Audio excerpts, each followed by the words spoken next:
નમસ્કાર મિત્રો, standard 11ના subject ઇકોનોમિક્સમાં chapter 5માં આપનું સ્વાગત છે. હવે આજે આપણે આ લેક્ચરમાં વાત કરવાની છે સરેરાશ ખર્ચ. આ લેક્ચરમાં આપણે 3 ટોપિક્સનો અભ્યાસ કરીશું. એક સરેરાશ ખર્ચ, બીજો સીમાંત ખર્ચ અને ત્રીજો ટોપિક અભ્યાસ કરવાના છીએ સરેરાશ ખર્ચ અને સીમાંત ખર્ચ વચ્ચેનો સંબંધ. હવે ફરી એક વખત આપને જણાવી દઉં કે વર્તમાન સમયમાં કોરોના મહામારીના પરિણામ સ્વરૂપે બોર્ડ દ્વારા અભ્યાસક્રમમાં ઘટાડો કરવામાં આવ્યો, જે અનુસાર સરેરાશ સ્થિર ખર્ચ અને સરેરાશ અસ્થિર ખર્ચનો અભ્યાસ કરવાનો નથી આ વર્ષ પૂરતું. એટલે હું તમને આ 3 ટોપિક્સનો આજે અભ્યાસ કરાવીશ. તો અત્યારે વાત કરીશું સરેરાશ ખર્ચ. અર્થ જોઈએ. કુલ સ્થિર ખર્ચ અને કુલ અસ્થિર ખર્ચને કુલ ઉત્પાદન વડે ભાગતા જે ખર્ચ મળે તેને સરેરાશ ખર્ચ કહે છે.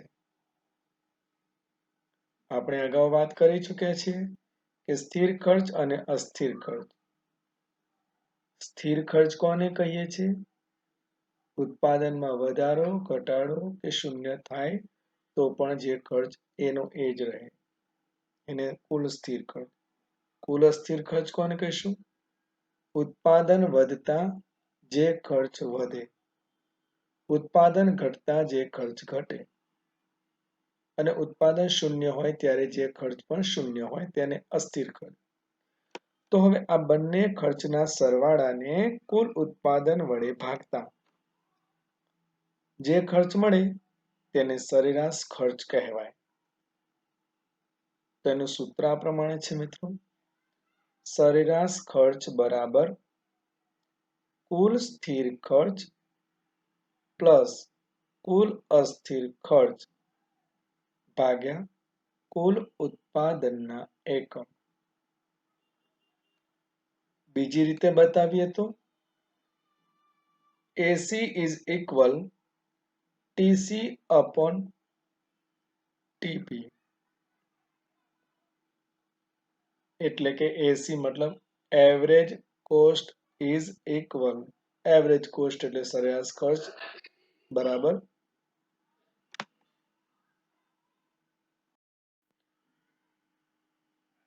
TC upon TP. TC એટલે ટોટલ કોસ્ટ, સ્થિર ખર્ચ અને અસ્થિર ખર્ચનો સરવાળો એને કુલ ખર્ચ કહેવાય. તો ટોટલ કોસ્ટ upon TP એટલે ટોટલ પ્રોડક્ટ. હવે મિત્રો તેની આપણે અનુસૂચિ અને આકૃતિની ચર્ચા કરીએ. તો અનુસૂચિ જુઓ. ઉત્પાદનનું પ્રમાણ બતાવેલું છે 1 થી 7 એકમોમાં. કુલ ખર્ચ જુઓ.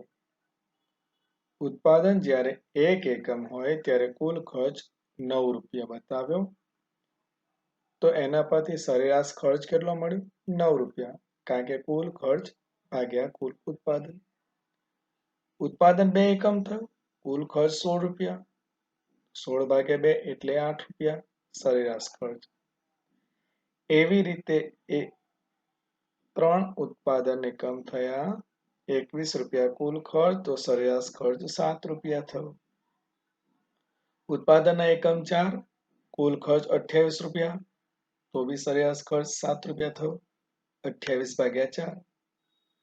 ઉત્પાદન 5 એકમ, કુલ ખર્ચ 40 રૂપિયા, સરેરાશ ખર્ચ આવે 40 ભાગ્યા 5 એટલે 8. ઉત્પાદન 6 એકમ, કુલ ખર્ચ 54 રૂપિયા, સરેરાશ ખર્ચ 9 રૂપિયા અને ઉત્પાદન 7 એકમ, કુલ ખર્ચ 70 રૂપિયા, સરેરાશ ખર્ચ કેટલો આવ્યો? 10 રૂપિયા. તેના પરથી આકૃતિ જુઓ. OX ધરી પર ઉત્પાદનનું પ્રમાણ OY ધરી પર સરેરાશ ખર્ચ રૂપિયામાં. હમણાં કહ્યું એ અનુસાર જુઓ, ઉત્પાદન 1 એકમ, સરેરાશ ખર્ચ 9 રૂપિયા, 2 એકમ 8 રૂપિયા બી બિંદુએ, 3 એકમ સી બિંદુએ 7 રૂપિયા, 4 એકમ ડી બિંદુએ 7 રૂપિયા સરેરાશ ખર્ચ, 5 એકમ ઈ બિંદુએ 8 રૂપિયા, 6 એકમ એફ બિંદુએ 9 રૂપિયા અને 7 એકમ જી બિંદુએ 10 રૂપિયા. આ બધા જ બિંદુઓને જોડતી રેખા એટલે સરેરાશ ખર્ચની રેખા, એસી રેખા, એવરેજ કોસ્ટ. બરાબર છે. હવે તેની આપણે સમજૂતી મેળવી લઈએ. આમ તો એની વાત આપણે કરી એટલે સમજૂતી અનુસાર થઈ જ ગયું કહેવાય. તો બી જોઈ લો, આ આકૃતિમાં OX ધરી પર ઉત્પાદન છે અને OY ધરી પર સરેરાશ ખર્ચ રૂપિયામાં દર્શાવેલ છે. હમણાં કહ્યું હતું ને એ જ રીતનું. શરૂઆતમાં ઉત્પાદન વધતા સરેરાશ ખર્ચ રેખા ઘટે છે. 9, 8, 7 થયું હતું ને, ઉત્પાદન વધ્યું, સરેરાશ ખર્ચ રેખા નીચે ગઈ. એટલે પછી અમુક ઉત્પાદન પછી સરેરાશ સ્થિર ખર્ચના ઘટાડાની સરખામણીમાં સરેરાશ અસ્થિર ખર્ચનો વધારો થાય છે એટલે કુલ ખર્ચ વધે છે. કારણ કે મિત્રો જો શરૂઆતમાં શું થાય છે, અમુક ઉત્પાદન પછી એવું બન્યું કે સરેરાશ સ્થિર ખર્ચના ઘટાડાની સરખામણીમાં અસ્થિર ખર્ચ વધ્યો ને. આપણે સ્થિર ખર્ચ અસ્થિર ખર્ચની વાત કરી નથી, પણ કહી શકું કે કુલ સ્થિર ખર્ચને કુલ ઉત્પાદનના એકમ વડે ભાગવાથી સરેરાશ સ્થિર ખર્ચ અને કુલ અસ્થિર ખર્ચને ઉત્પાદન વડે ભાગવાથી સરેરાશ અસ્થિર ખર્ચ એ વધી જાય છે એટલે કુલ ખર્ચ વધે છે. એટલે સરેરાશ ખર્ચની રેખા યુ આકારની બને છે. પહેલા ઘટે, અમુક તબક્કે સ્થિર થાય, પછી પાછું વધે, એટલે આ કે બની યુ આકારની બની. ચાલો હવે બીજો ટોપિક, સીમાંત ખર્ચનો ખ્યાલ. મિત્રો યાદ રાખજો, સરેરાશ ખર્ચની રેખા યુ આકારની હોય એ તે સીમાંત ખર્ચની વાત કરીએ. પહેલા જુઓ અર્થ. કુલ ઉત્પાદનના 1 એકમનો વધારો કે ઘટાડો થવાથી કુલ ઉત્પાદન ખર્ચમાં જે ફેરફાર થાય તેને સીમાંત ખર્ચ કહે છે. એટલે કે ઉત્પાદનના એકમમાં વધારો થાય કે ઘટાડો થાય, વધારો થાય કે ઘટાડો થાય એટલે કુલ ઉત્પાદન ખર્ચમાં ફેરફાર થાય તો તેને સીમાંત ખર્ચ કહેવાય. સૂત્ર જુઓ, MC of N is equal TC of N minus TC of N minus 1. સૂત્રમાં શું છે તે જોઈએ. તો જો અહીંયા N એટલે એકમની સંખ્યા, MC એટલે માર્જિનલ કોસ્ટ, માર્જિનલ કોસ્ટ એટલે સીમાંત ખર્ચ. MC of N is equal મતલબ N એકમનો સીમાંત ખર્ચ. TC of N એટલે કે N એકમનો ટોટલ કોસ્ટ એટલે કે કુલ ખર્ચ. બરાબર છે. આ સૂત્રમાં આ બધી વસ્તુ કહેવા માંગે છે. હવે અનુસૂચિ જોઈએ, આકૃતિ. અનુસૂચિ જો મિત્રો, ઉત્પાદનનું પ્રમાણ 1 એકમ હોય ત્યારે કુલ ખર્ચ 9 રૂપિયા, સીમાંત ખર્ચ પણ 9 રૂપિયા. ઉત્પાદનનો પહેલો એકમ છે એટલે વધારો કેટલો થયો, 9 નો. જોઈ લેજો 9 નો વધારો. હવે ધ્યાન આપજો, ઉત્પાદનનું એકમ 2 થયા, કુલ ખર્ચ થઈ ગયો 16 રૂપિયા. સીમાંત ખર્ચ કેટલો મળ્યો, 7 રૂપિયા. કઈ રીતે? તો અહીંયા જુઓ 2 એકમ ઉત્પાદન કર્યું ત્યારે 16 રૂપિયા કુલ ખર્ચ, 1 એકમ હતો ત્યારે 9 રૂપિયા, બંને વચ્ચેનો ડિફરન્સ કેટલો મળ્યો? 7 રૂપિયા. એકમનો વધારો થયો, કુલ ખર્ચમાં વધારો થયો, 9 હતો એની જગ્યાએ 16 થયો, એટલે વધારો કેટલો થયો બેટા? 7 રૂપિયા થઈ ગયો સીમાંત ખર્ચ. TC of N minus TC of N minus 1 એટલે કે 16 માઇનસ 9 આવી જાય જવાબ. ચાલો 3 એકમ થયો 21 રૂપિયા, ડિફરન્સ કેટલો? 16 અને 21, 5 નો વધારો ફેરફાર થયો ને. 4 એકમ 28 રૂપિયા કુલ ખર્ચ, એટલે કેટલા થયા? વધારો 7 રૂપિયા થાય છે ને, 21 હતા ને 28 થયા. 5 એકમ 40 રૂપિયા, 28 હતા 40 થયા, એટલે 40 માઇનસ 28 કરો એટલે આવી ગયા 12. 6 એકમ 54 રૂપિયા, ફેરફાર 14 નો, અને 7 એકમ 70 રૂપિયા, ફેરફાર 16 નો. બરાબર છે. તો મિત્રો અહીંયા જો શરૂઆતમાં સીમાંત ખર્ચ ઘટ્યો, પછી સીમાંત ખર્ચ વધે છે, સતત વધે છે. આકૃતિ જુઓ. OH ધરી પર ઉત્પાદન પ્રમાણે OY ધરી પર સીમાંત ખર્ચ રૂપિયામાં દર્શાવેલો છે.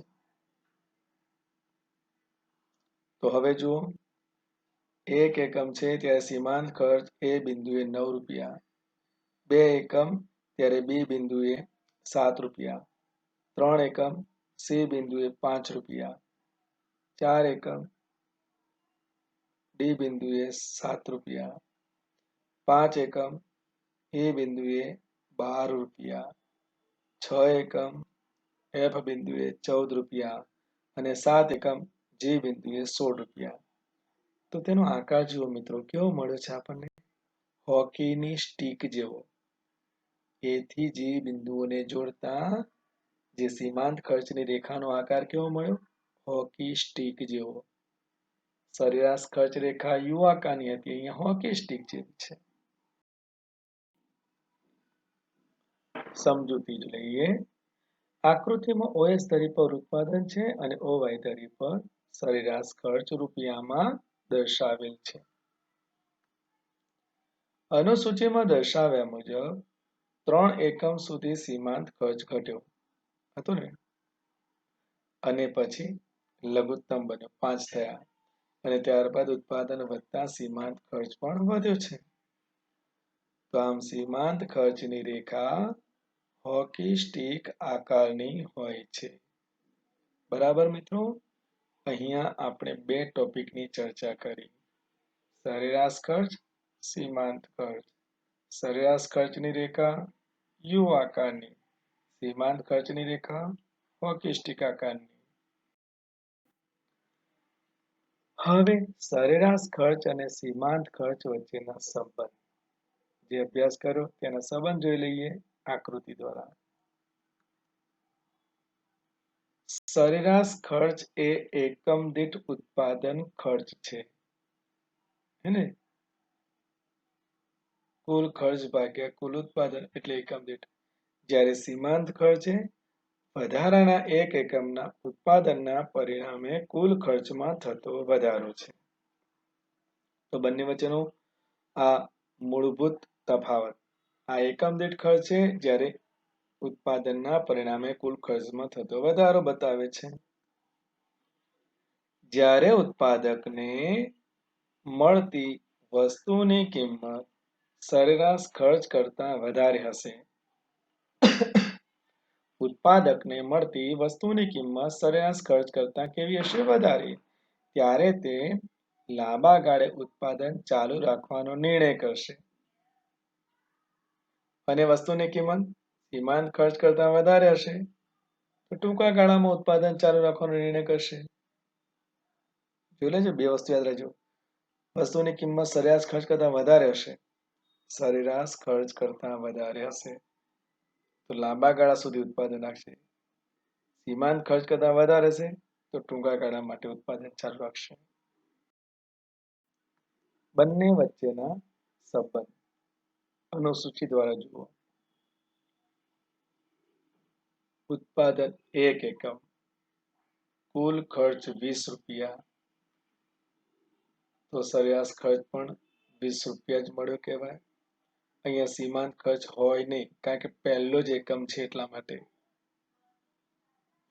હવે જોજો હું, ઉત્પાદન 2 એકમ, કુલ ખર્ચ 35 રૂપિયા થાય, ત્યારે સરેરાશ ખર્ચ કેટલો થઈ ગયો?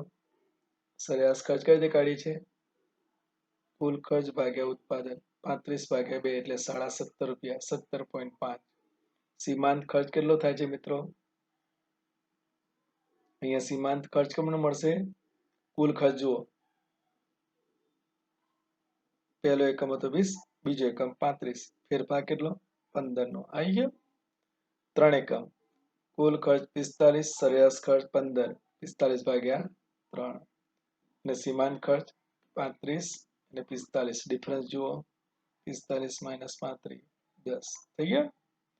4 એકમ, કુલ ખર્ચ 60 રૂપિયા, સરેરાશ ખર્ચ 15 રૂપિયા, સીમાંત ખર્ચ 15 રૂપિયા, 60 માઇનસ 45, સરેરાશ કુલ ખર્ચમાં જોજો હું.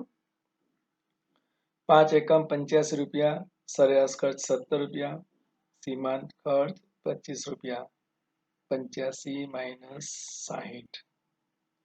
6 એકમ 115, સરેરાશ ખર્ચ 19.2, 115 ભાગ્યા 6 કરો ને એટલે મળશે તમને 19.2. સીમાંત ખર્ચ 30 રૂપિયા, 115 માઇનસ 85. અને છેલ્લે 7 એકમ 150 રૂપિયા, 21.5 સરેરાશ ખર્ચ અને સીમાંત ખર્ચ 35 રૂપિયા. બરાબર જોઈ લેજો ને. હવે તેની આકૃતિ જુઓ.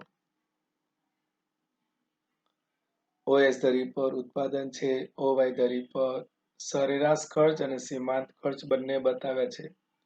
મિત્રો આકૃતિમાં જુઓ, સરેરાશ ખર્ચની રેખા યુ આકારની દેખાય, સીમાંત ખર્ચની રેખા હોકી સ્ટિક દેખાય.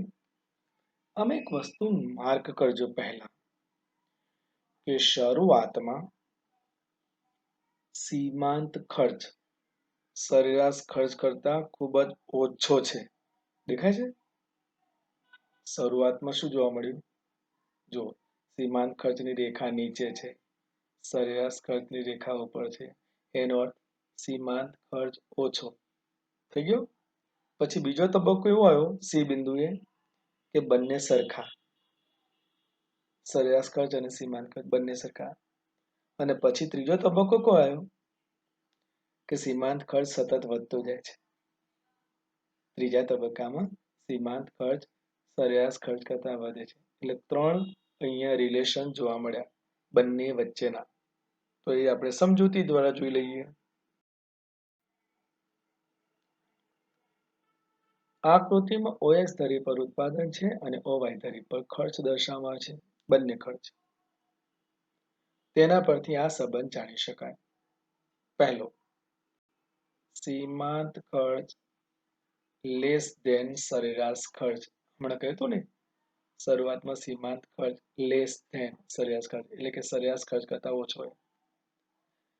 શરૂઆતમાં સરેરાશ ખર્ચ ઘટે છે, ત્યારે સીમાંત ખર્ચ પણ ઘટે છે. પણ સરેરાશ ખર્ચના ઘટાડા કરતા સીમાંત ખર્ચમાં ઘટાડો બહુ ઝડપી જોવા મળ્યો છે. એટલે સીમાંત ખર્ચની રેખા સરેરાશ ખર્ચ રેખા નીચે છે. કહ્યું હતું ને હમણાં. બીજો મુદ્દો, સીમાંત ખર્ચ ઇઝ ઇક્વલ સરેરાશ ખર્ચ, બંને સરખા. કયા બિંદુએ? સી બિંદુએ. જ્યારે સરેરાશ ખર્ચ લઘુત્તમ હોય ત્યારે સીમાંત ખર્ચ રેખા પણ તેને છેદીને પસાર થાય છે. આ સમયે સરેરાશ ખર્ચ અને સીમાંત ખર્ચ બંને સમાન બને છે. સરેરાશ ખર્ચ અને સીમાંત ખર્ચ બંને ક્યાં બન્યા? સમાન બન્યા. અને ત્રીજો મુદ્દો, સીમાંત ખર્ચ ગ્રેટર ધેન સરેરાશ ખર્ચ. ગ્રેટર એટલે કે વધી ગયો સીમાંત ખર્ચ. હમણાં કહ્યું હતું ને એ જ. જ્યારે સીમાંત ખર્ચ રેખા સરેરાશ ખર્ચ રેખાને છેદીને પસાર થાય છે, આગળ નીકળે ને, ત્યારબાદ બંને ખર્ચા વધ્યા. પણ સીમાંત ખર્ચમાં વધારો સરેરાશ ખર્ચ કરતા ઝડપી હોય છે. તો મિત્રો, આજના લેક્ચરમાં આજે આપણે આટલી વાત કરી, 3 ટોપિક અભ્યાસ કર્યા. મળીશું આવતા લેક્ચરમાં. ત્યાં સુધી જય શ્રી કૃષ્ણ.